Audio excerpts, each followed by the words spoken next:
Donc, jusque-là, on a vu comment on arrivait à passer d'un signal analogique à un signal numérique constitué juste avec des zéros et des 1. Alors justement, comment ça va se passer quand on va coder une image numérique? Admettons qu'on souhaite coder cette image-là, qui peut être soit blanche, soit noire. Donc soit elle est blanche, soit elle est noire. Donc voilà, c'est cette image-là. Bon, elle va être codée assez simplement, juste sur un bit qui prendra la valeur. Alors admettons, quand elle est blanche, elle pourrait prendre la valeur 0, et quand elle est noire, elle peut prendre la valeur 1. Maintenant, compliquons un peu la chose. Admettons qu'on veut coder une image qui est comme ça. Donc, et puis ce carré est noir, ce carré est blanc, et puis ces deux-là sont blancs. Donc on voit qu'on va devoir donner une information pour ce carré, pour celui-là et pour celui-là. Donc ici, il va y avoir une information entre 0 et 1. Donc je vais avoir déjà un bit utilisé ici, un ici, un ici et un ici. Donc toute cette image-là, elle serait codée sur 4 bits.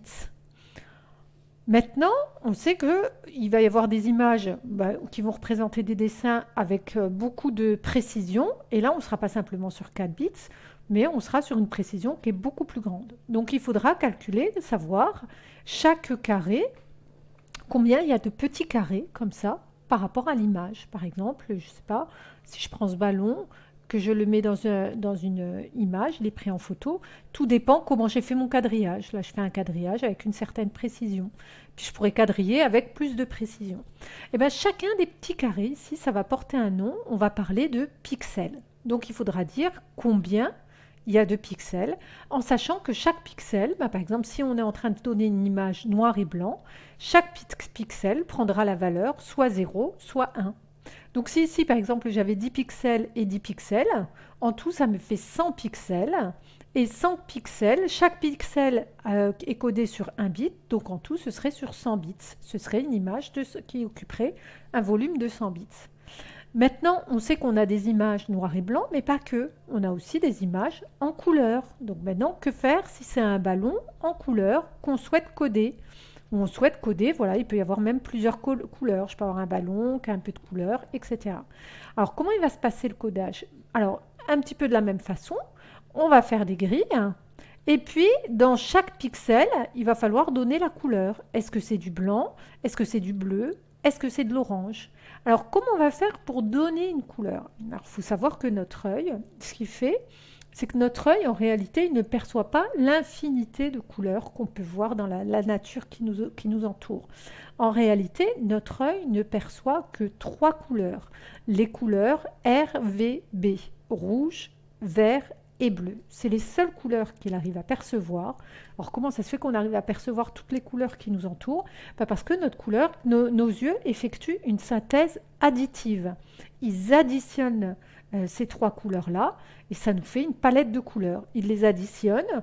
Ces couleurs peuvent être au max et puis en plus, elles peuvent aussi diminuer en termes d'intensité. Et quand elles diminuent en termes d'intensité, ça peut me donner du rose, de l'orange, du marron, etc. Toutes les couleurs possibles avec toutes les teintes possibles. Donc, ce qui est possible, ce qu'on va faire, c'est que chaque carré, chaque pixel de notre image en couleur, en réalité, elle est codée en RVB. Chaque carré, RVB, RVB. Et le rouge, pour donner la palette de teintes de rouge possible, qu'est-ce qu'on va faire? On va donner ça, on va utiliser un octet. Un octet, rappelez-vous, tout à l'heure, on a dit qu'un octet, c'était 256 valeurs possibles. Donc là, le rouge, je vais avoir une palette de rouge qui va du blanc jusqu'au rouge, donc avec du rouge très très clair et puis du rouge très foncé. Donc ça va aller de 0 à 256. Pareil pour le vert, pareil pour le bleu, ce qui fait que un pixel ici, il est codé sur combien d'octets? Il est codé ici 256 valeurs possibles pour le rouge, 256 valeurs possibles pour le vert, 256 valeurs possibles pour le bleu. Bref, un octet pour le rouge, un octet, là c'est un O, c'est pas un 0, un octet pour le vert et un octet pour le bleu. Donc un pixel, déjà, ce sera 3 octets.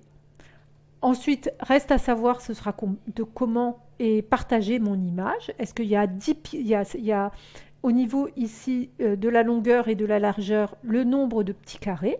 Donc on va pouvoir définir ce qu'on appelle la résolution.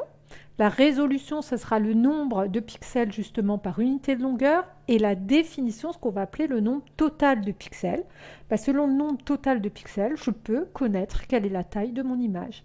Par exemple, si j'ai ici 10 sur 10, là j'ai 10 sur 10, ça me fait une image de 100 pixels, fois 3 octets, c'est 300 octets. J'ai une image ici de 300 octets.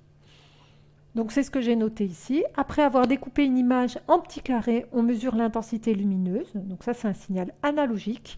Donc c'est-à-dire, est-ce que là c'est du rouge, de l'orange, du vert. Et on le convertit en signal numérique. Une image est découpée en pixels. Et chaque pixel, on dira que chaque pixel, c'est une couleur. On définira la couleur principale de chaque petit carré. Et la couleur, elle va être codée par 3 nombres indiquant la proportion d'intensité du rouge, du vert et du bleu. Et puis en réalité, notre œil, ce qu'il fait, il fait la synthèse additive de tout ça. Donc vous devez savoir que la définition, c'est le nombre total de pixels de l'image, et la résolution, c'est le nombre de pixels par unité de longueur. On passe à la partie 2 du cours. Justement, comment va se faire ensuite la transmission de l'information. Jusque-là, on a vu comment était numérisée l'information. On a vu qu'après, elle allait être transmise. Pour être transmise, on a dit que déjà, on la convertissait en numérique. Quand elle est convertie en un signal numérique, elle va être émise, passer par un milieu de propagation. Ensuite, elle sera reçue. Et quand elle est reçue, quand elle se propage aussi sous la forme d'un signal numérique. Elle est reçue sous la forme d'un signal numérique, mais nous, on ne lit pas directement les signaux numériques. Ils ont besoin d'abord d'être convertis. Donc, à la sortie, elle est convertie. Cette fois, ce n'est pas un convertisseur analogique numérique, mais c'est un convertisseur numérique analogique. Donc, voilà, c'est les 3 étapes. La première étape, c'est l'émetteur. Donc, l'émetteur, on a dit, il convertit, on l'appelle aussi CAN, convertisseur analogique numérique. Donc, il transforme mon signal en un signal numérique. Ensuite, c'est propagé via un canal de transmission. Alors, ce canal de transmission, il en existe de plusieurs types. Il peut y avoir une transmission, ce qu'on appelle guidée, où là, l'information, elle n'a pas le choix. Elle peut se propager que dans un espace bien délimité. Donc, par exemple, une fibre optique dans laquelle il pourrait y avoir un signal lumineux qui se propage. La fibre optique, voilà, j'ai mon signal lumineux qui rebondit. C'est fait en sorte, parce que c'est un câble coaxial, ici, il a une gaine. Et donc, mon signal lumineux, il rebondit, puis ensuite, il va sortir. Donc, c'est guidé. Ensuite, ça peut aussi être transmis sous la forme d'une transmission libre. Par exemple, c'est tous les signaux numériques que reçoivent mon téléphone portable, etc. Là, l'information, elle se propage dans toutes les directions. Et donc, après la transmission, il y a la réception. Donc, ici, c'est le récepteur qui reçoit le signal et qui va ensuite le convertir en un signal analogique.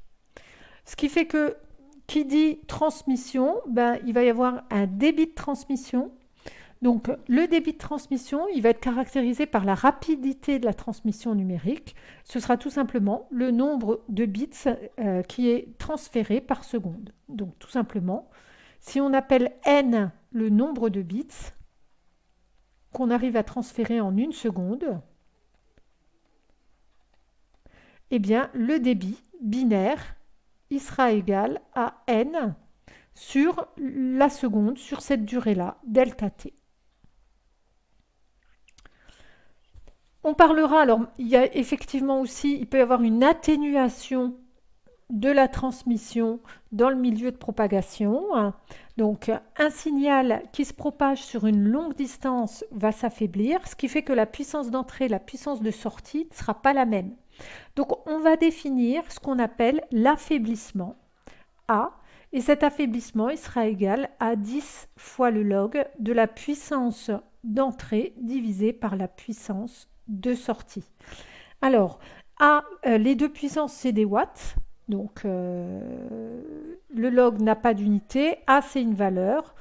On lui donnera comme unité le décibel. Et puis cet affaiblissement, il va être d'autant plus important que la distance justement entre les deux points émetteurs et récepteurs sont loin, donc que la distance, elle, est longue. Donc on va également définir un coefficient d'atténuation. Et ce coefficient d'atténuation qu'on va noter alpha, il est égal à A divisé par la longueur. Et donc son unité, ce sont des décibels par mètre.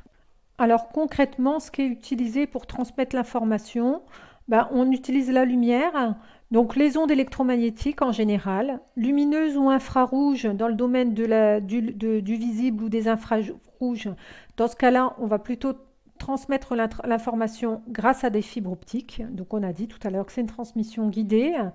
Et puis dans les ondes électromagnétiques, ben, il faut savoir que les ondes hertziennes, donc avec des longueurs d'onde entre 10-3 et 10 puissance 4 mètres, ben, c'est des ondes électromagnétiques qu'on est capable d'émettre et de recevoir de façon libre. Elles n'ont pas besoin de câbles pour se propager.